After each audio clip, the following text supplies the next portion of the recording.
మామూలుగా ఒక నానుడి ఉంటుంది. అమెరికాకు కనుక జలుబు చేస్తే ప్రపంచానికి తుమ్ములు వస్తాయి అని. బహుశా ఇప్పుడు అటువంటి పరిస్థితి మారుతూ వస్తూ ఉన్నట్లుంది.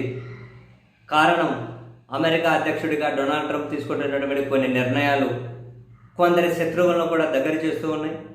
మరికొందరు అమెరికా మీద ఆధారపడకుండా మనం బలోపేతం అవ్వాల్సిన అవసరాన్ని గుర్తిస్తూ ఉన్నారు.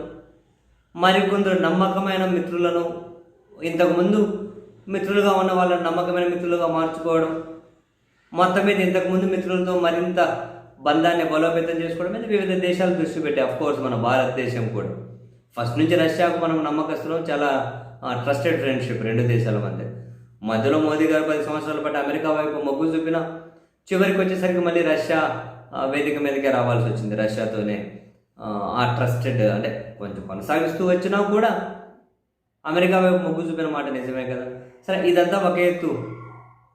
ఇలా ప్రపంచంలోని పెద్ద దేశాలు, బలమైన దేశాలు వాళ్ళకు వాళ్ళు బలోపేతం అవ్వడం అమెరికాకు ఏమాత్రం నచ్చడం లేదు. వాళ్ళు చాలా ఫ్రస్ట్రేషన్లో ఉన్నారు. ఆ ఫ్రస్ట్రేషన్లో ఏమేమో స్టేట్మెంట్లు ఇవ్వడమే కాదు, కొన్ని కీలకమైన సంచలనమైన నిర్ణయాలు తీసుకుంటూ వెళ్తూ ఉన్నారు. ఈ క్రమంలో తాజాగా అమెరికా అధ్యక్షుడు డొనాల్డ్ ట్రంప్ మరో సంచలనమైన నిర్ణయం తీసుకున్నారు. ఇప్పటి వరకు డిపార్ట్మెంట్ ఆఫ్ డిఫెన్స్గా ఉన్నదాన్ని, అంటే మనం డిఫెన్స్ మినిస్టర్ అంటాం కదా, అక్కడ డిపార్ట్మెంట్ ఆఫ్ డిఫెన్స్ అంటారు, ఇక్కడ మనం డిఫెన్స్ మినిస్టర్ అంటారు. సరే, మీకు అర్థం అవడం కోసం డిఫెన్స్ మినిస్టరే ఈజీగా ఉంటుంది కదా. సో ఇప్పటి వరకు అమెరికాలో డిఫెన్స్ మినిస్టర్గా ఉన్నదాన్ని ఇప్పుడు ఆ మంత్రిత్వ శాఖను అఫీషియల్గానే పేరు మార్చి వార్ మినిస్టర్ అని చెప్పి అధికారికంగా ఎగ్జిక్యూటివ్ ఆర్డర్స్ మీద ఈరోజు రేపు సంతకం పెట్టబోతున్నట్లు ప్రకటించారు.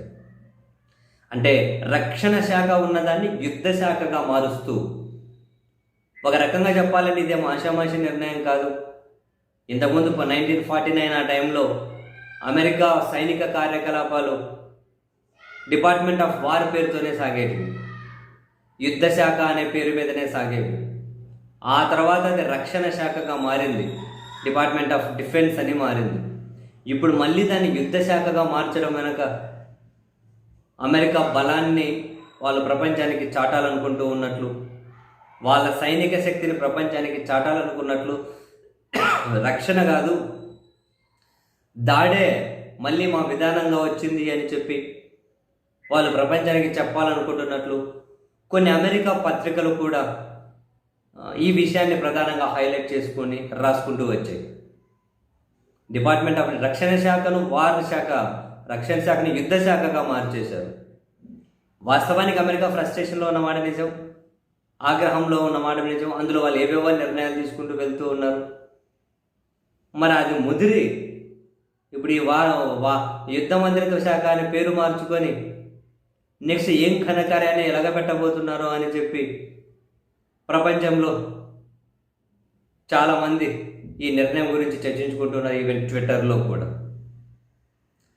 మరి ఎందుకు మార్చాల్సి వచ్చింది అన్నదానికి ఈ ఎగ్జిక్యూటివ్ ఆర్డర్స్ మీద సంతకం పెట్టేటప్పుడు అమెరికా అధ్యక్షుడు చెప్తారేమో చూడాలి. బట్ ఒకటైతే ఫ్యాక్ట్ లేండి, ప్రపంచం ఒకప్పుడు చాలా బాగుండేది. ఇప్పుడు రకరకాల అతివాదులందరూ కనుక అధ్యక్షులుగా, ప్రధానమంత్రులుగా, అది అతివాద మెంటాలిటీ. ఎక్కువ రోజు మనుగడ సాధించలేము. పాలకులకు ఎవరికైనా ఓపిక ఉండాలి, ఏ పాలకుడైనా కావచ్చు, ఓపిక ఉండాలి, పేషెన్సీ ఉండాలి, ఎలాంటి విమర్శను, ఎలాంటి కష్టాన్ని తట్టుకొని నిలబడగలిగే ఆ దృఢచిత్తం అనేది ఉండాలి కూడా.